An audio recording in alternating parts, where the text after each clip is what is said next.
Welcome to the Digital Amateur Television Experimenters Night. This is VK7OTC, the club station of the Radio and Electronics Association of Southern Tasmania. Amateur radio is a worldwide hobby that has many different aspects. Digital television is just one of the many modes and areas that are covered. Maybe you're interested in becoming involved in the DATV Experimenters Nights. You realise that you do not have to be a radio amateur or need any ATV equipment to participate anywhere in the world.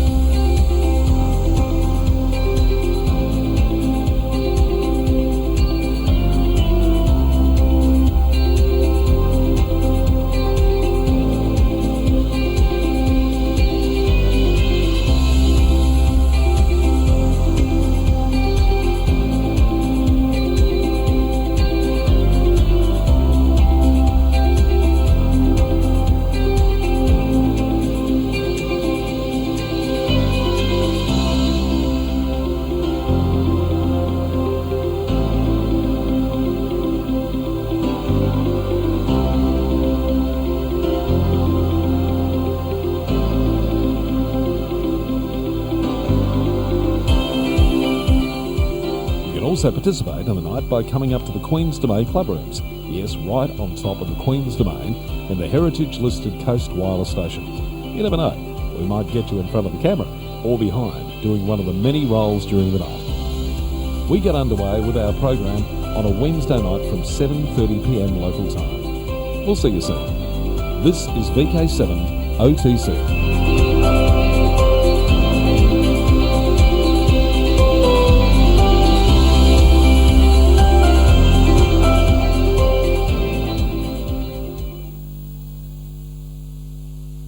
It occurred to me not too long ago that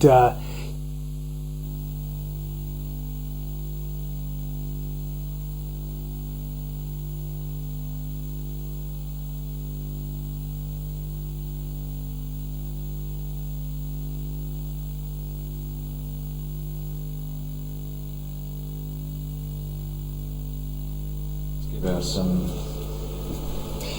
audio.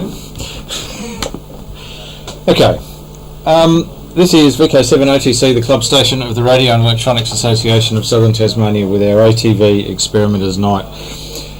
And I have Rex VK7MO in the studio with me tonight. Good evening, Rex. Justin, thank you. And Rex has got a bit of a slideshow. But the first thing I'm going to ask Rex, before we go into the slideshow, is last weekend was our UHF Spring Field Day. Yes.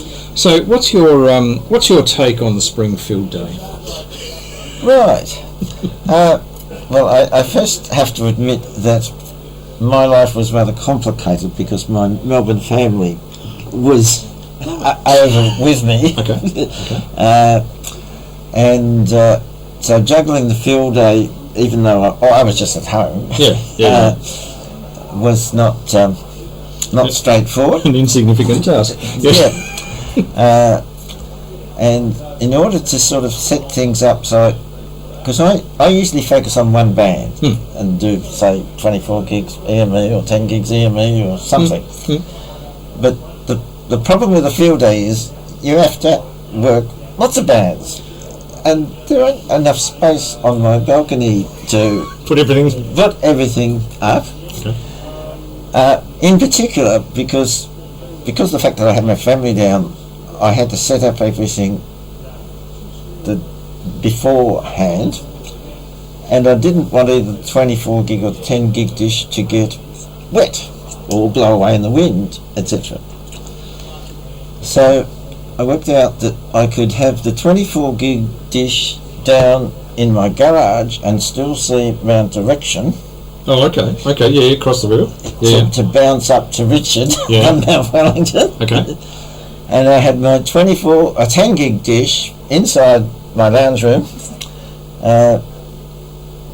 where it was, I could close the doors, keep it out of the road, and point at either the Launceston guys, or Hayden, and again, for Richard, I just pointed at Mount Direction because there was no way I could have it inside the lounge room and point at Mount Wellington. Okay. Then I had at the back of the house 6 metres and 2 metres. Yep. And at the front of the house 1296 and 432. Yep. Yep. And that was all set up, ready to go. Now, then the family wanted to go off and see their new cousin down at Blackman's Bay. Of course. And I was sort of thinking, well, we would do that and we'd have time for me to do the final setup. But of course, best laid plans. time went by, and I got back home about an hour after the field house started. Right. But things worked pretty well. Okay. And I worked Richard certainly on all bands. Okay, cool. Including 24 gigs bounced off Mount Direction. Great. Which, as far as I know, that's about the 21st time mountain bounce has ever been used on 24. Certainly in Tasmania and probably in Australia and maybe in the world. Cool. Cool. And that was 5 and 9. Yeah, okay. FN, you know? Wow. And what sort of powers are we talking? And Richard was running 2 watts. I was running 20.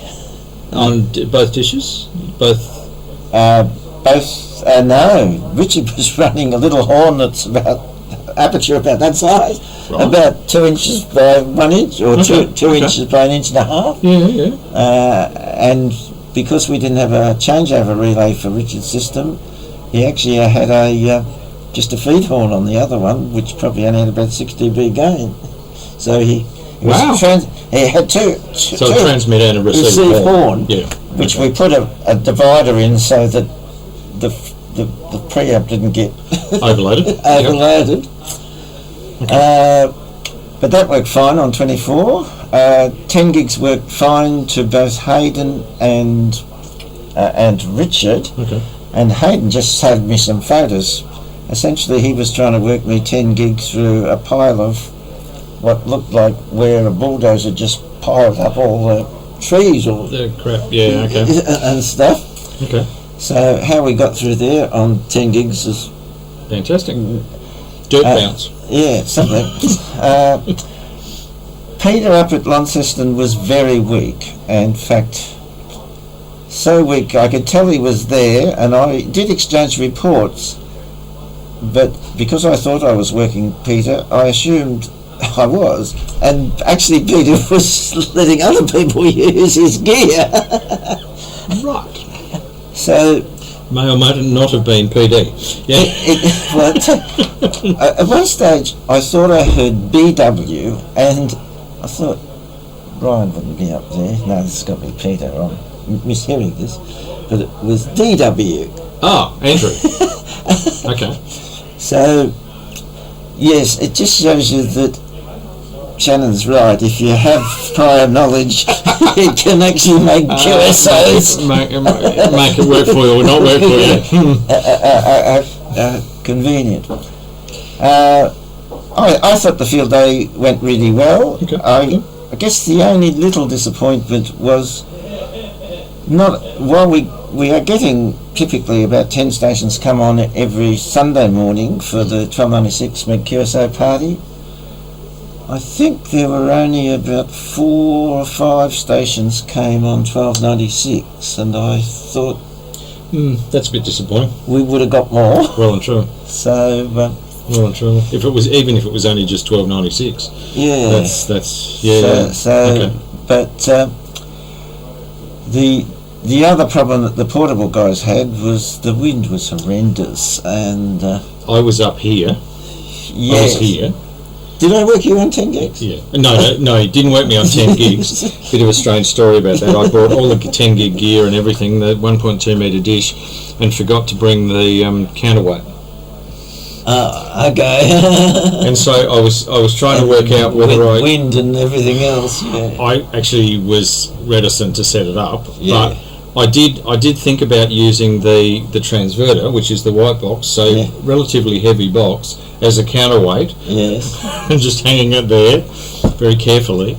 But the wind, about that time when I thought, well, I think I can do this, the wind sort of blew up and... You decided it was silly. And I had the 6.2 and 70... the 6.2 and 70 antennas on a pole that was 6 metres long, so 2 3-metre lengths, and I've got a little arrangement where there's a plate that Richard welded up for me on the ground that I peg down so that doesn't move, and I've got on the roof rack of the car a clamp that clamps the pole a couple of metres off the ground.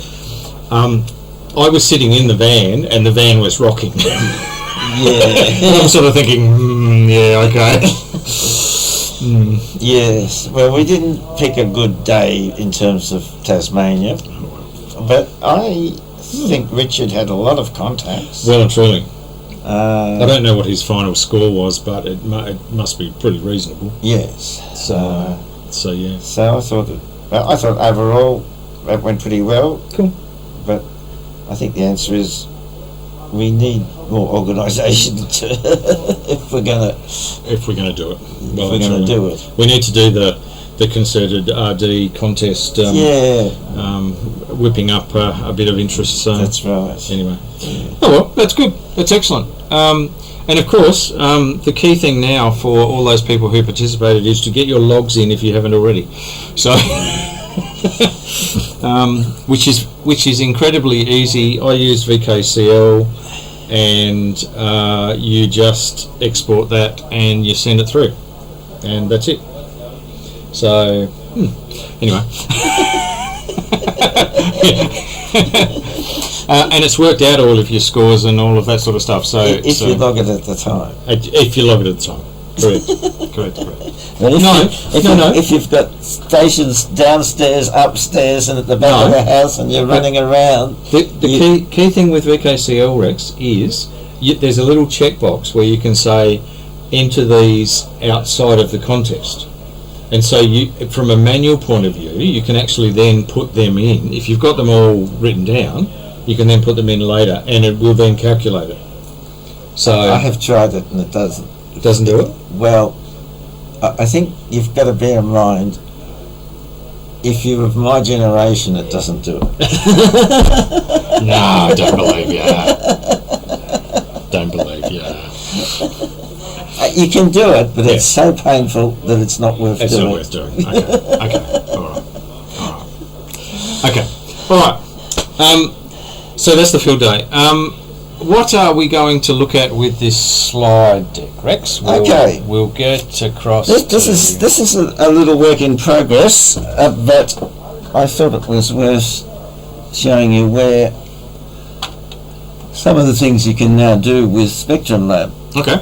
Now, this is a typical plot of the VK3RGI beacon on 144 megs over a day. Okay. In fact, those vertical lines are 6 hours. Okay, cool.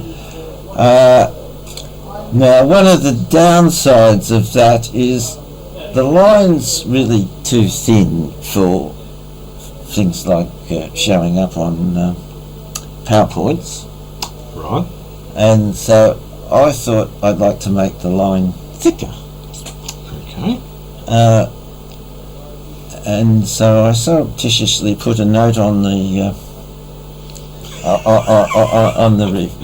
reflector group, yes. Yeah, saying, does anybody know how to make this line thicker? I was pretty sure it wasn't possible, but okay. And a couple of days later, Wolf, who runs the thing, says, I've now added a feature that allows you to make the line thicker. Feature 4567. Yes. Okay. So I thought that was terrific. Next slide.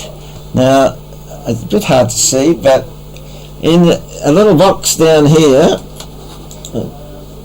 just down there, you can actually set the number of pixels wide that the graph is. Okay.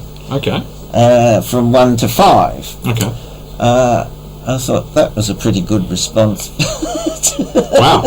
In a couple of days.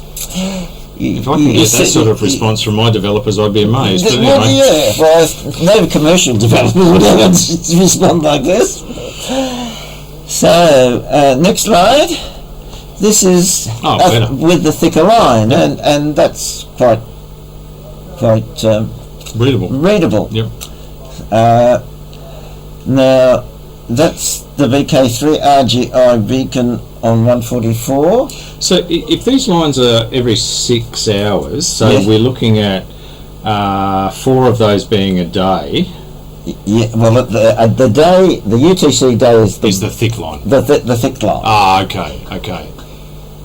So that's interesting because it sort of goes up. So we're talking about, this is night, we're into midday, or is it the reverse? No. This, no, that's 11 o'clock. It's about 11 o'clock. Yeah, okay. So this is evening. Right, and it comes up in the evening. I have to say, one of the things you learn doing this is nothing happens the way you expect. Right. And Okay. now, the interesting thing is to do this on 2 bands at the same time. Okay, yes. And we'll just click over to the next band. Now this is 1296 at the same over that same Period. period. Yeah, okay. Boy, it really comes out of the noise here. Yes. Now there is about, well, this is sort of, I have a bit of wiggle already, but there's about a 15 dB difference between 2 meters and 1296. Yeah, okay.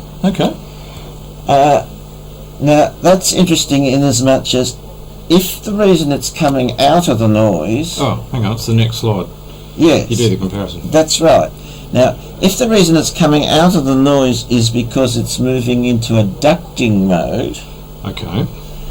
ducting basically is the difference in signal strength due to ducting is equivalent to line of sight. So it's just inverse square Yep. of the frequency, Okay. and we're going up by a factor of about 9 squared, say 18. Well, 9. Turns out 9 is about the same as 9 dB, Right, okay, yes. and you square it, that's 18 dB. Yep. So there should be about 18 dB difference, and it's not far off it. Now, okay. part of the reason it's not quite 18 dB is that I've got a higher gain Yagi on 1296 Okay. than 144. 144. Yeah, okay. And in theory, at least, there are omnidirectional antennas at the other end, so the actual radiated power should be the same. Okay. So this provides you an opportunity to actually compare, and at least the general shape is similar. Yep. Yeah. Now, the idea that you could, in Tasmania, right down here in Hobart, with all the mountains in between, monitor a 1296 meg beacon running 10 watts into an omnidirectional antenna. 200 kilometres away. No, this is in... Oh, this is Victoria. In Victoria. Sorry, not Don Heads. Yeah, this is No. about 560 Yeah, kilometres okay. away. Wow. Is sort of Remarkable. stretching things. Yeah. Now the reason Spectrum Lab helps you is you can not only run a very narrow bin width, Yeah. and I actually run this in a bin width of 47 millihertz. Okay. Now the signal itself gets spread, and so you really can't get the full benefit of 47 millihertz. Okay.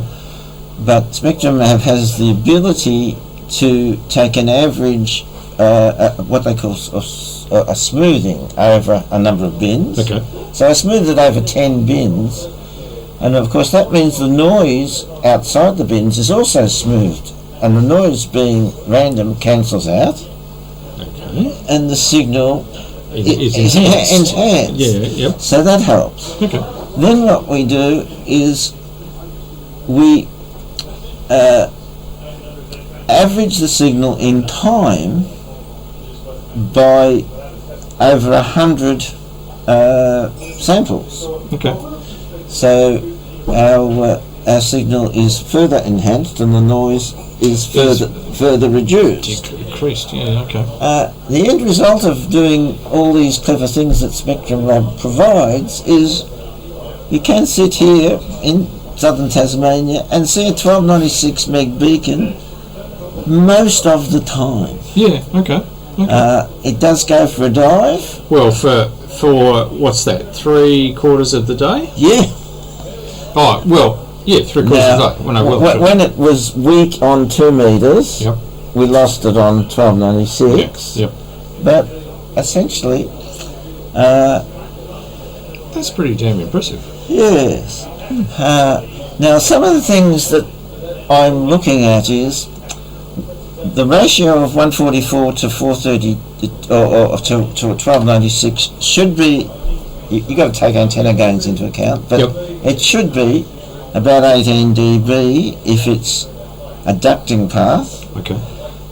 If it's a troposcatter path, it should be about 27 dB because that's 30 log rather than 20 log. Okay. That's a cubic relationship. And then So this is tropospheric.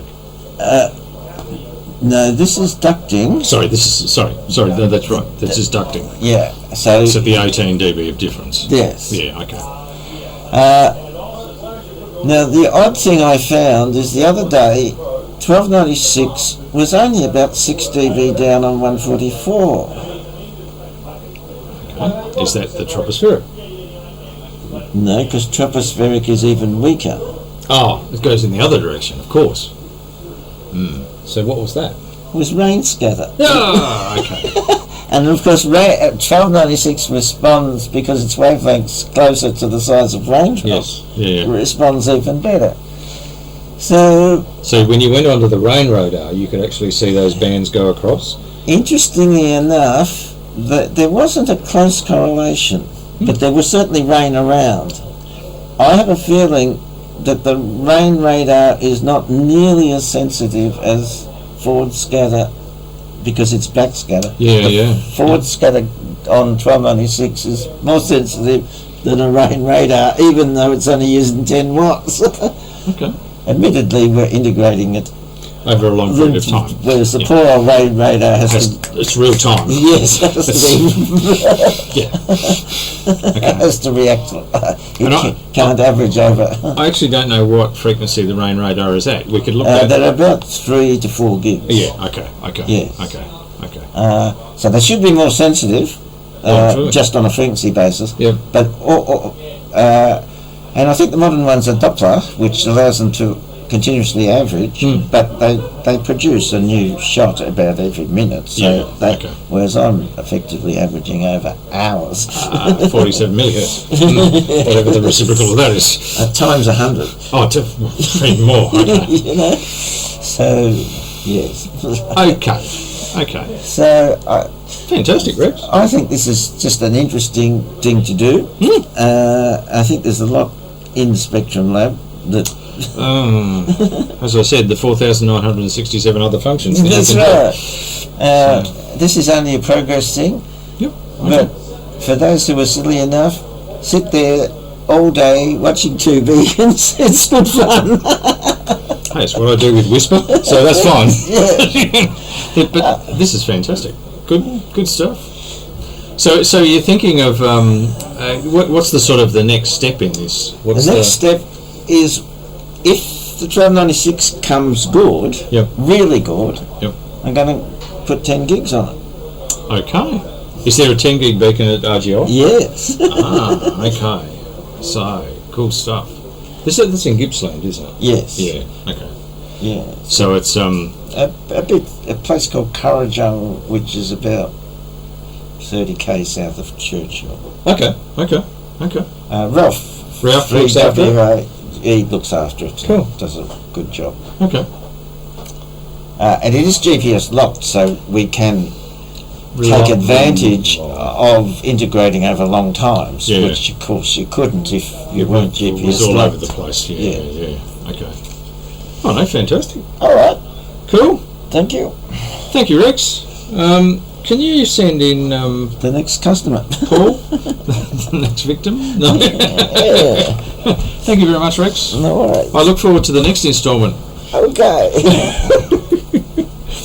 And this is VK7OTC, the club station of the Radio and Electronics Association of Southern Tasmania, with our ATV Experimenters Night.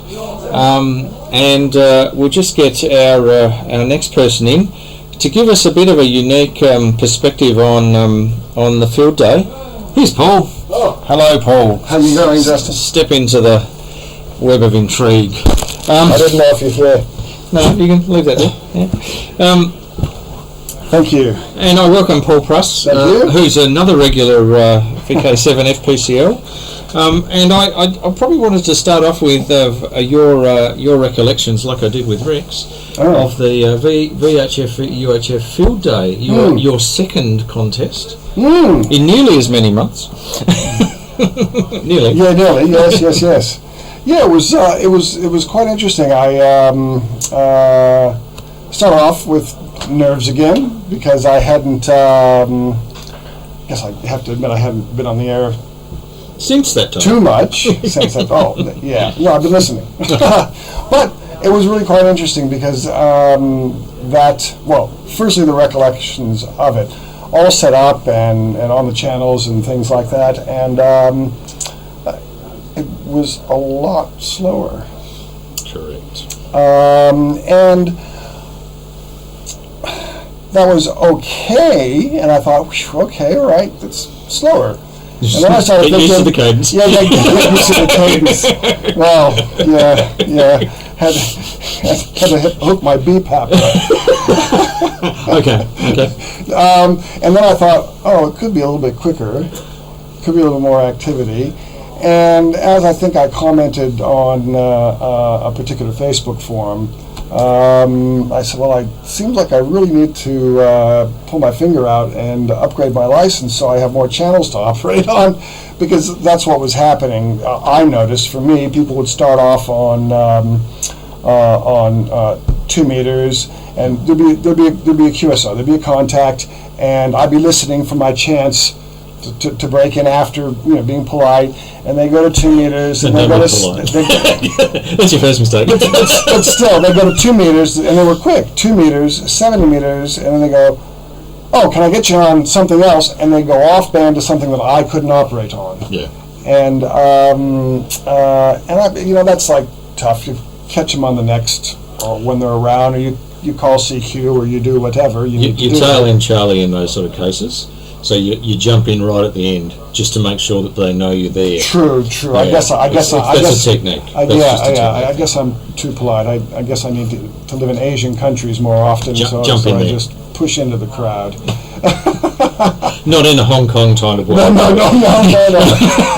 Oh, that, Although I do that have was a bad several, joke, sorry. I do have several umbrellas in my garage. But no, I found it very interesting, and it also came to my mind that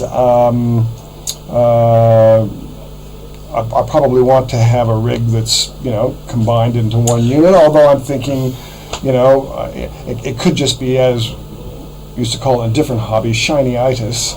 I want the new shiny. Yes. But yeah, I mean, and then I found myself, I think just last night, so I better turn one of the rigs on. So I turned on 40 meters, and I had Ben's L-match hooked up, because my Delta's gotten really battered in these winds, and I think the wire... Welcome to the radio. Yeah, yes. And I think the wire's not good. Okay. I think 27 to 1 SWR is not a good sign. No. So I'm just operating off of that Okay. that unmatched wire. Anyway, I stepped into a CQ from VK2, Okay. and I was really impressed. He could just hear me, Okay. but he couldn't make me out. I was too much in his noise. Okay. But he must have really been booming. Mm. But I had the confidence then to step out into that. I was quick off of that, and you're right. You just need to, I guess all the old heads out there kind of going, oh, really? Is it that hard? Is it going to be that tentative? Is it that? But we whatever? all went through it, Paul. But I'm sure. No, I'm sure you did. I'm sure you did. So. And in fact, I went through it when we didn't have a practical. So I was doing it from the point of view of I'd watched Dad a number of times, and so I just jumped in and it happened. Whereas at least these days you have a practical and you've got a bit of an idea, and as part of the assessment process that we do now in the practical, I've got a little cheat sheet that enables, that we've put down, how to do a CQ, how to do a contact, what the process is, all of that sort of stuff, and the person then fills in, their call signs and all of that sort of stuff. So, and they take that away, so that at least they've got something in front of them. Oh, I that see. first call. I didn't, That first call. I didn't have that for mine, but we did have a live practical. Yeah. And I can tell you right now that unless you're that enthusiastic to, even the wait between doing your assessment and getting your license so that you can be on the air is enough of a gap to cause the ring rust to build up. Yeah. So yes, and I'm really appreciative of the members of REAST and being part of a club where there is, how should I say, friendly and kind peer pressure. I love it. No, but that's spot on. that's good. But that's good to motivate you. So, Paul, we really need your help for this, so that Tazzy can win the such and such, or we really need your. And then you're like, oh, these are my mates, and we're part of the club. Can't let them down. And there you are. And all the while they're going, yeah, we got them hooked. My job here is done. That's right. So and that's great. That's great, and I think that's one of the other big advantages, to a club, because you can watch the number of, like, before the RD, the number of videos you go to, this great YouTube name or that great YouTube name, some guy off of Wolf Mountain in the U.S., or if you know the people I'm talking, I forget his name, and how to do a QSO and all these types of things, and you do that, and you feel a little bit stupid sitting there with an unkeyed mic doing that stuff, so you don't. Whatever gets it there, gets you there. You're absolutely right. But I mean, I sound a bit silly talking like this, but there could very well be some young fella out there listening to this going, oh yeah, and experiencing the same thing. Just do it. Well, they say just do it, but jump in. It just depends on your your personal nature and things. But yes, the RD was really good. I mean, I think I made 22 contacts at the end of the day. But I was looking at some previous records. Gee, if you've got really high frequencies, those multipliers. Well, I made about the same number of contacts. But you made 47,000, 450,000 points or something. No, and it was just over 600 points. Oh, okay. So I was pretty impressed with that. That was pretty good. I think I managed about 4 something off of the 22, and I think Hayden was the furthest away. Well and truly. Yeah, and that was, I think, 32K. Yeah. But that was quite good. I enjoyed the day. I wasn't so rock solid keen on it for every moment. I had a body corporate meeting in the middle of all that. But fortunately it was in the same block, so it was only 2 doors up. Yep. But yeah, no, it was a good day, and it was nice to get on and talk to some of the same people and bump into somebody who didn't know that frequency was on a competition, and he was just driving down the Easterwood Highway or something. Oh, I didn't know, mate. So it was fun. It was fun. Okay. Now the other thing is you've got a project on the go, I understand. Oh. Which, by the sounds of it, you may have been pushed into by moi. Oh, no. The 18650. That isn't that project. Oh, what's this project? Well, the 18650 project, we'll have to see. Okay. I think next time. Okay. This, what I'm working on, is a project I was not pushed into, but asked to by a friend of mine who's the founder of and lead guitarist for a really old Tasmanian garage band, punk garage band called the Rubes. Yes. Tell me more. And they used to be called the Philistines or the Philistines, and they play around town. Not so much anymore. And this isn't an ad for them, but we were talking one day, and he's going, I mean, I'm not a punk rock guy. I'm sorry, my appearances tell otherwise. But the Mohawk gives it yeah, away. yeah, exactly. DX Commander. Well, I'm trying to. Yes. Yes. He seems to change quite often as well. So, and he said, "Oh yeah, there used to be this really great guitar pedal that the Stooges used to." Okay. I said, "Oh, really?" I said, "I could probably look into knocking one up for you." And that started me on. So what was the pedal? What did the pedal do? Well, the pedal is a distortion / fuzz pedal. Yeah, okay. And I've been really busy at work and concentrating mostly on breadboarding and putting things together. Not that I've done it in any. I can say the word breadboarding, so don't take me as any kind of electronics genius here. Yeah, right. So what you do is your input from your guitar goes into the circuit and output of the circuit into your amp, and so it distorts your signal to produce a signature fuzz. So when you pluck a guitar string, it rings, and when you have a distortion on it, there's a reverberation delay that causes a fuzz, and these types of things. So the particular one that he used was called a Vox tone bender. And the challenging thing for this one, it was originally developed in the late 60s using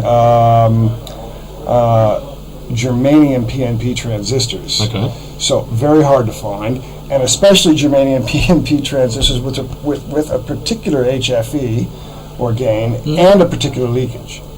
Okay. We might be able to help you out there. Well, because we've got lots of germanium transistors in various boxes around the place. These out here, you mean in the back of the club? If they're not here, I've certainly got some at home. Well, so. I've been through all those. Yeah. Okay. But what I did manage was, and these... Or club members may certainly... Oh, look at this. What are these? OC72s? No. No, 2SB 54s. Okay. Yep. So those I purchased from... Okay. No, that's keep talking. I purchased those from Germany. Yep. And that was my first attempt at sourcing transistors, and it was incorrect. Because I've tested them all, and the HFE is not right. But you see that they're numbered, and so 1 and 2 have the lowest HFE, and 3 has the next highest. Yeah, your depth of focus might be a little bit difficult because those are pretty high. Oh no, they're high compared to everything else. That's what's going on here.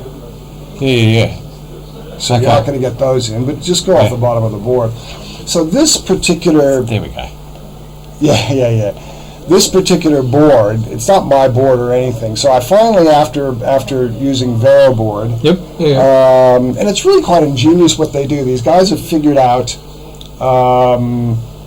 how to strip board these things, and the way they present this, it's for non-electronic and technical people. So they say, oh well, this board has 4 jumpers and 3 cuts.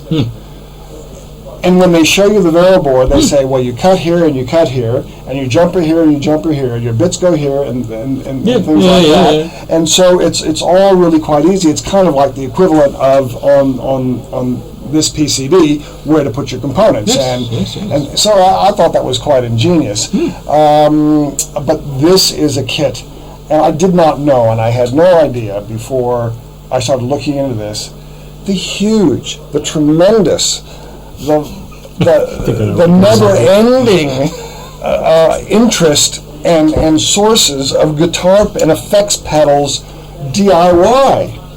It's an industry. It's a whole I didn't know you were aware of it. Are you in user anyway? Well and truly. And I'm only aware of it because my wife's a musician and a music teacher, and she's played with effects pedals with cellos. Because they've got pickups in them, and she's also played with it with harps as well. So we have a couple of delay line and also loop pedals. Loop pedals with cellos and harps are quite popular, Right. because you can set up sequences and then just loop them in the background, and they continue to go. And then you put your counterpoint. You layer it. And you're, Well and truly. Yeah. Right, interesting. So you're certainly aware of that. Well, the interesting thing about this one here is the IC on the left there. Yep. This is named and classified what they call it the pumped up tone bender. Okay. So there's apparently that's a voltage pump in there because they're PNP transistors. They're negatively biased. Yes. Yeah. So the problem with that is when you have a negatively supplied or negatively biased circuit, it doesn't play nice with other pedals. Right. Okay. So if you notice, just to the right of the IC, it says plus 9 volts. Lower right. Yeah, down here. Yes, to your left a bit, plus 9 volts. So it takes a plus 9 volts in to maintain that plus 9 volts for all your non-PNP pedals. Yes. But you get your negative voltage through that. So is that just a 555 and they've got a diode arrangement? No. What's the IC? Oh, it's a T66. Oh, okay. So it's well and truly, it's a negative. It's what they use to create negative voltages. Yes. So it's a specific IC to do that.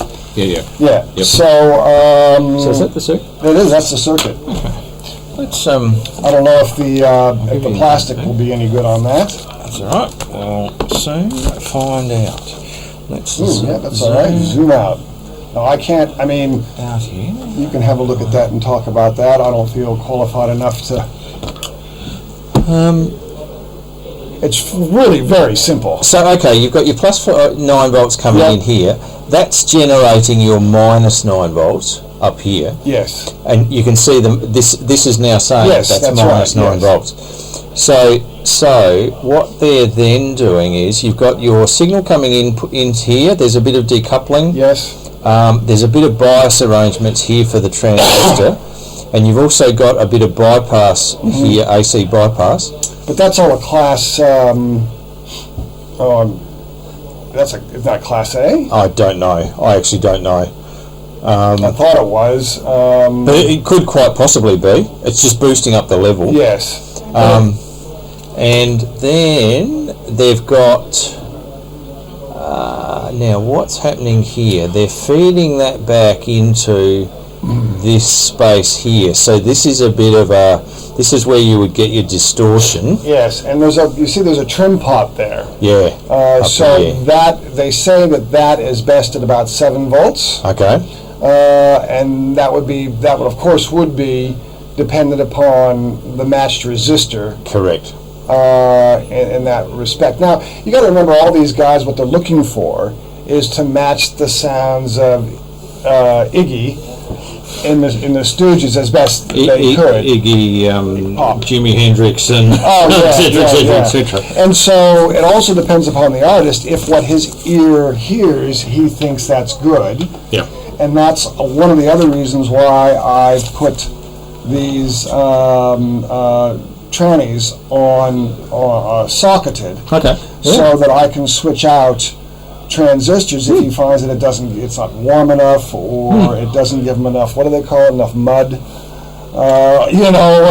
whatever the wonderful muso terms are for these. So it's been a fun little project, and it's always really nice to build somebody for someone who goes, oh, I'd love, give them a little, he'll get them to pay for this, but I get the fun of putting a circuit together and learning something, and seeing the smile on his face when he goes, that's just what I want, if I can get it to that stage. Yeah, okay. Well, spot on. Now, if there are particular transistors that you're looking for, or if you're just looking for germanium PNP transistors, of that sort of, okay. And they're progressively. Yes. See, this is interesting because in that chain, this is just an amplifier, whereas this is actually, you've got a bit more gain in the next one, and then you've got the highest gain in the very last section, which is the one that's feeding that back in, and sits there in a bit of a positive feedback loop. I can find lots of germanium PNPs, and I have them. Yeah. Not just these. Okay. That are in the 100 to 120, 140. That might be a little bit too much range. My difficulty has been finding the lower below 90 and below 80. Yeah. Okay. I mean, I found. The thing is, I found some. Yep. But they're not. These are all the same. 2 SB54s, where I might find on pure HFE what I need, but they're all different types of transistors. They might even not be germanium. Now, I think it's hard to find even jelly beans. Even your cheap Shenzhen models in that low of an HFE. I mean, correct. Who wants a 70 or 80 HFE? That's a pretty transistor. The gain on that people would say, well, why bother? They got. This is how they got the effect they got. That's right. That's the thing. That's right. This is a fairly delicately balanced circuit, I suspect.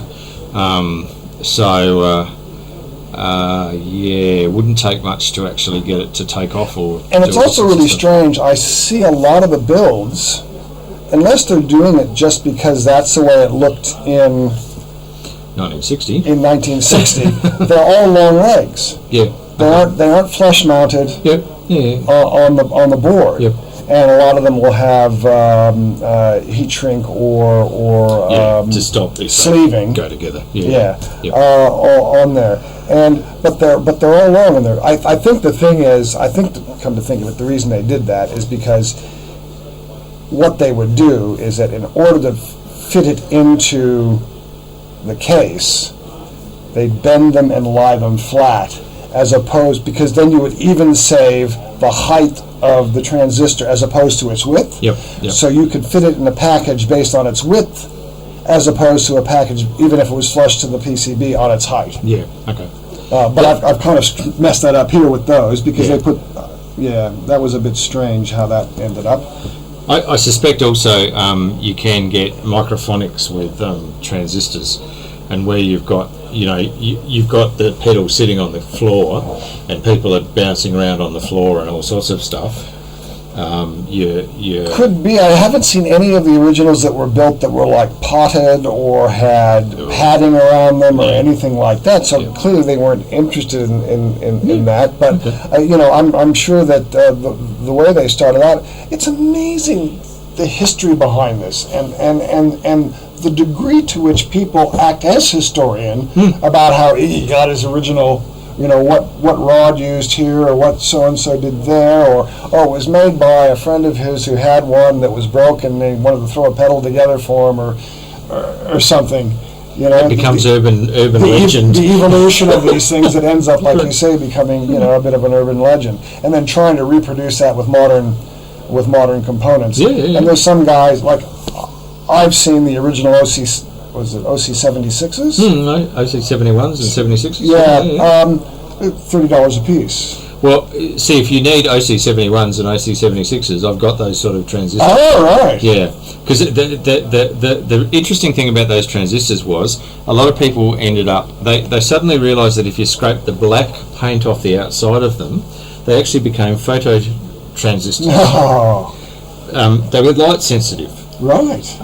And so because photo... Those are the rounded, they're black domes. Black domes. Yeah. Black domes. And a lot of because photo transistors and photoresistors were expensive, but OC71s were cheap, relatively. So you'd buy them and scrape all the black paint off. Ah, amazing. Because they are potted in a translucent sort of plastic. Sure. Even after the metal cans. So.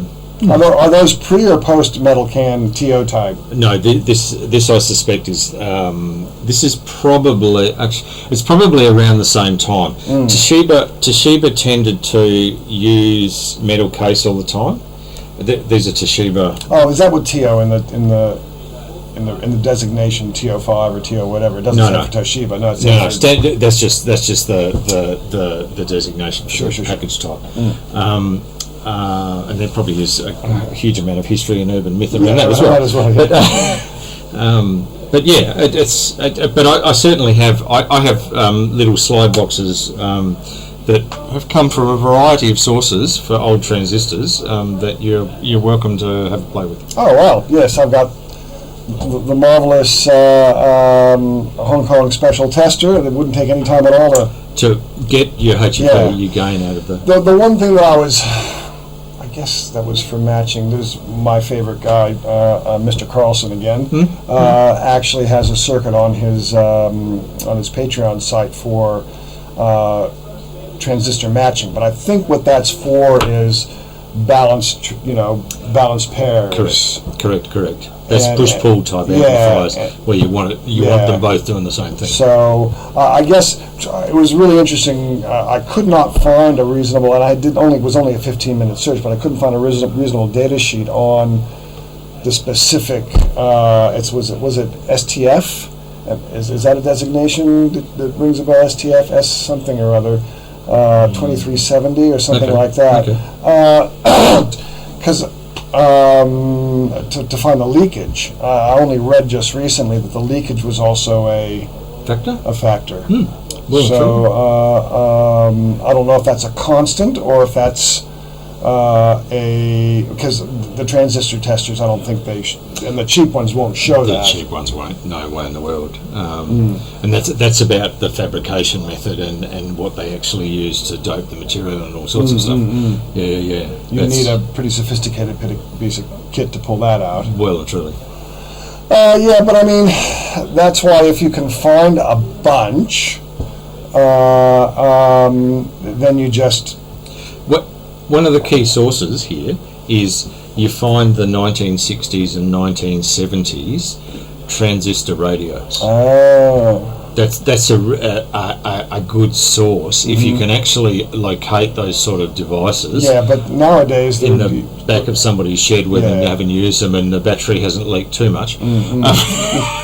As you found out earlier. As I found out earlier.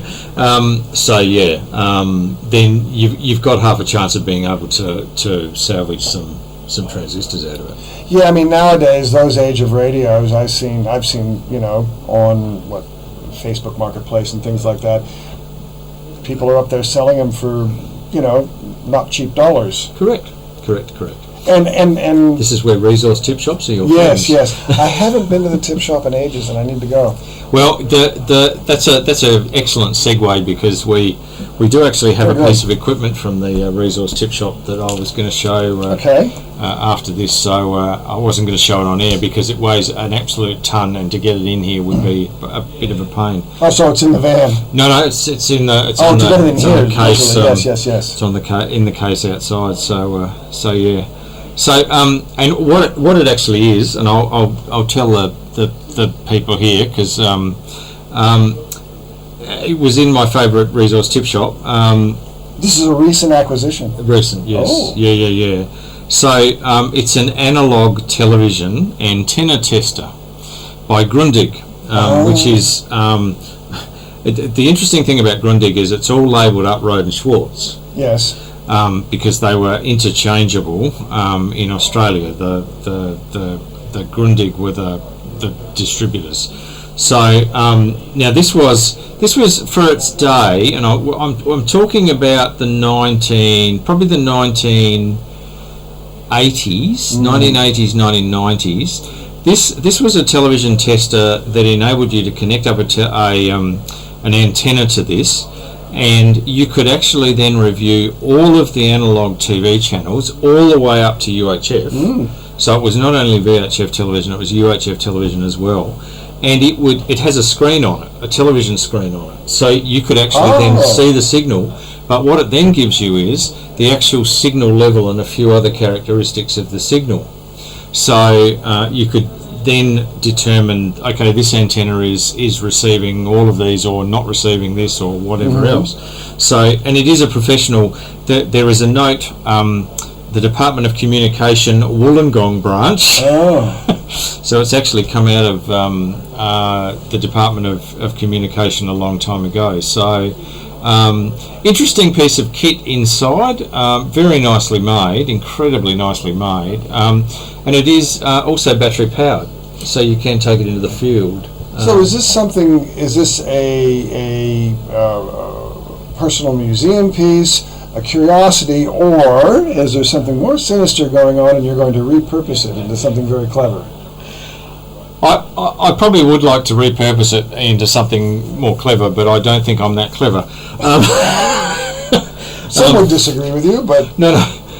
It would be great. One of the things that would be very handy, especially for the digital amateur television studio, is to be able to measure, and I know there are some people within the club who actually have these devices because they are antenna installers that give you all of the characteristics of a digital signal.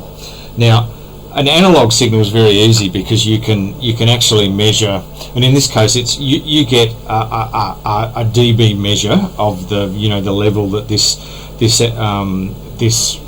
particular tester is hearing that particular signal, is receiving that particular signal. But with digital television, you've got a whole lot of other things around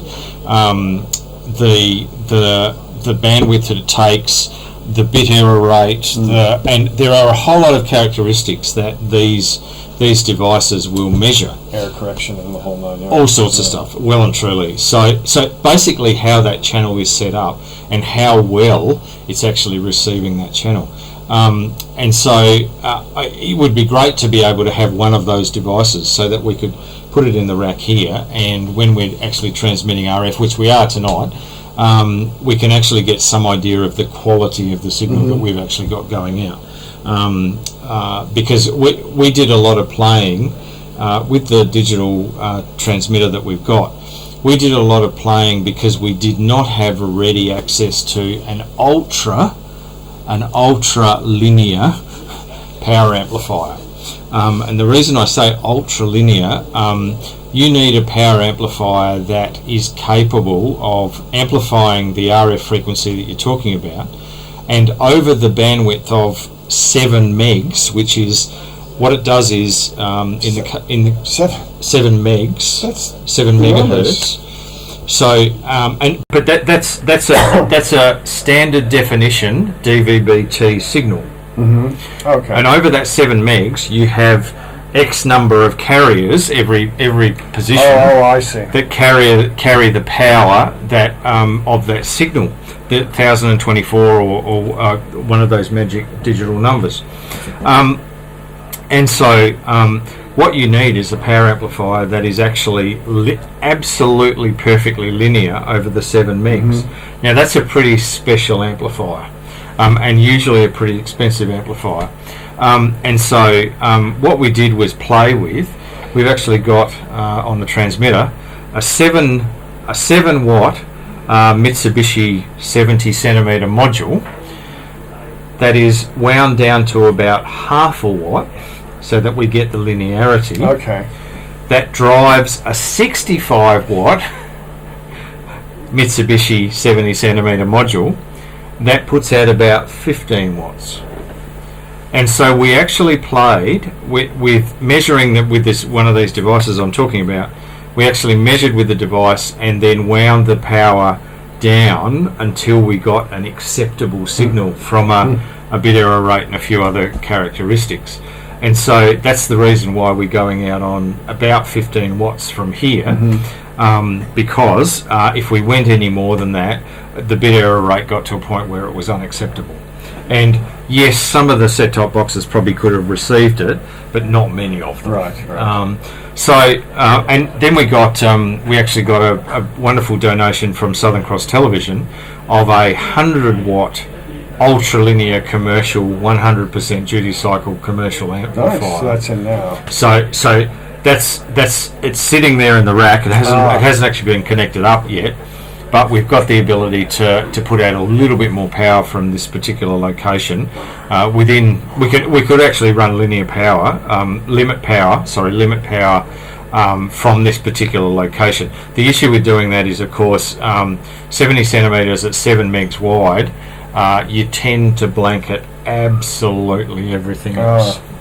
So we have to be a little bit careful of that. So I was about to ask you, what's your footprint now, and what would your footprint be with that other? Well, the footprint now is actually line of sight. Certainly, if you can see the Queen's Domain, you can get there. You can get a signal. So there's no reason for me to go out and buy a DATV box in Old Beach, because I don't have one. I don't have an antenna. I don't have anything in my. Interesting question, though. Interesting question, because see, potentially you may be able to receive a signal because it's sort of the channel would. Correct, and you're also, from a line of sight point of view, probably Lutana's in the way. I'd say for line of sight to the Queen's Domain. Yes.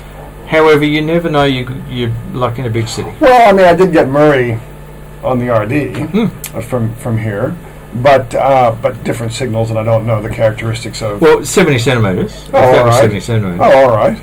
What we're talking about is the 445.5 megahertz. So it's 70 centimetres, and it's in the segments that is specified for ATV signals. So. Well, I mean, there's another trip to the tip shop because Well, what I can give you, Paul, to try is I've got one of these little JVC monitors. The reason it's one of these is this runs off 12 volts.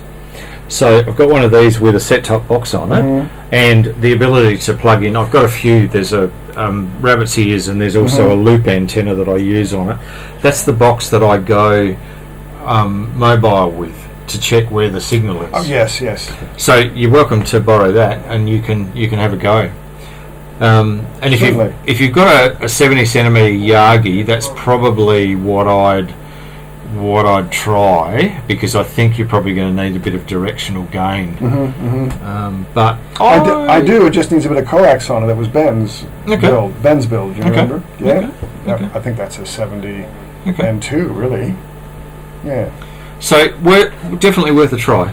So I'll bring. I'll let you know. I'll let you know when I have all that built, or bring it up if it isn't often used piece of equipment. No, well, it's not. Yeah. It's what I use for the field tests. So that's and the thing I like is these particular monitors run off 12 volts, so I can just run it off the car. So and check. Yeah. John Wallace, VK7. I was going to say FPCL. That's you. FP. I don't know. Anyway, John's at Goodwood. He can certainly receive the signal on a USB dongle. Oh, yep. So I don't know what sort of antenna he's got, but anyway, let's certainly receive it. Good stuff. Very good. Thank you very much. Thanks, Paul. Yes. Thank you very much. Next time. Definitely. Cheers. Definitely. All right. Do anything for you? No, that's all right. Unless Richard's out there, I don't think he is. You can send him in. So this is VK7OTC, the club station of the Radio and Electronics Association of Southern Tasmania, with our ATV Experimenters Night. Well, a quick reminder, our radio queens, Pip and Julia, who are our resident sound artists, of Sisters Acousmatica have started their broadcasting from the Moona Arts Centre and their wonderful radio ute. And I saw on Facebook that they were decorating the outside of the ute the other day, so that looked pretty interesting. They got underway each Thursday to Saturday from 10 a.m. to 3 p.m. and they will be broadcasting from their ute, a narrowcast FM broadcast on 97.1 megahertz, so in that Moona area. And they are looking for, very keen to hear from anyone who may be interested in doing an interview on anything. So if you think that you would like to have a chat with them and they can do a bit of an interview with you, they can be contacted on the highly appropriate, thank you Ben, email address of Radio Queens, all one word, at sistersacousmatica.org. So and that runs up until December the 14th. So on you, Julia and Pip. I'm hoping to get out there at some stage during that process. Now another thing, just a bit of a heads up on future programs. One of the microwave updates that Rex gave a couple of talks at and also was the keynote speaker at the dinner. The microwave update in the US, this is the ARRL microwave update, similar to our Gibbs Tech, and they produce a number of the proceedings manual, but they also Rex went to the GNU Radio workshop and I ordered a copy of this which arrived during the week, and intend to hopefully take you through some of the learnings from GNU Radio and show you what it's capable of. So that's a bit of a heads up for future programs. Now we'll head into our videos. Videos tonight. I've got a rag bag of videos. The very first one by K6UDA, who's a YouTuber, fairly popular YouTuber, on the hidden meaning of ham radio, and it's all about ham radio jargon. So I thought that was a good topical video. And then also K6UDA, I think it is, a beginner's guide to ham radio in space. So this is making a satellite contact. And then there's a fascinating little video on the history of the screwdriver, which I came across during the week, and it talks about Phillips head and Straight and Robertsons and all sorts of things. So probably way more than you ever need to know about the history of the screwdriver. And then we go into the latest in Ham Nation, and Ham Nation has the latest has a bit of a segment on solving your RFI problems. So there's some interesting stuff in there about solving RFI problems with ferrites and toroids and all sorts of stuff. So that's our videos tonight, and we'll head there in a very short while. So now Ben was going to hang on. I don't know whether Ben.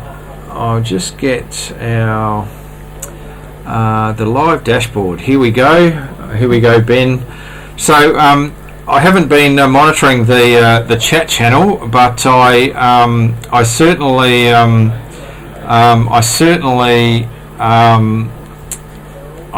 am now. Just bear with me if I can get. Oh, there we go.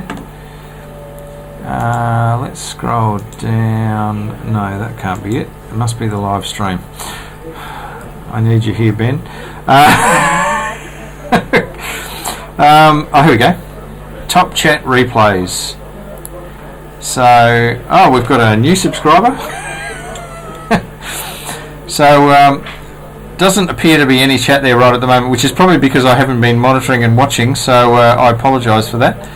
But we'll put the call out on R2. If there's anybody on who has been watching on R2, we're now monitoring R2, and you can call in and give us a bit of a report on on tonight's program. This is VK7OTC, the club station of the Radio and Electronics Association of Southern Tasmania, with our ATV Experimenters Night, and we'll head to VK7RM, VK7OTC. Go ahead, Ron. Good evening, Justin. Good broadcast tonight. Much better with sound and very interesting. Yes, I have to talk to Warren, but we had one of those coincidences where the battery went flat in both desk microphones at the same time. So it was nothing to do with the equipment; it was all to do with the batteries. So it was just unfortunate that it happened to be the time that Warren was being anchor. So I have to apologise to him. Over. No worries, it's good. Yeah, it's amazing how it just happens like that, isn't it? Alright, yeah, very good program and quite interesting. So I'll catch up with you sometime and have a chat. Cheers for now. Yeah, no problems at all. No problems at all. I just for our viewers, I have been playing with the chroma keying for our viewers. If I go like that, I think that's going to be there. We've still got to work on the chroma keying a little bit. You can see there's a bit of a line around me. Oh, there we go. We're in Hobart. Over. That's good. On my TV, there's a dotted line down the right-hand side of the signal. Yeah. Or over your left shoulder, but very good. Yeah, we have to work on that one. Oops, sorry, you just fell over. We have to work on that one, but anyway, we're getting there. I finally remembered to bring in some background images of Hobart. So yeah, we'll see how we go with that. Anyway, thanks for calling in, Ron, and hope you enjoyed the night. VK7RM, VK7OTC. Okay, Justin. Yeah, it looks a lot better than the green background, so keep up the good work. Cheers. Cheers, Ron.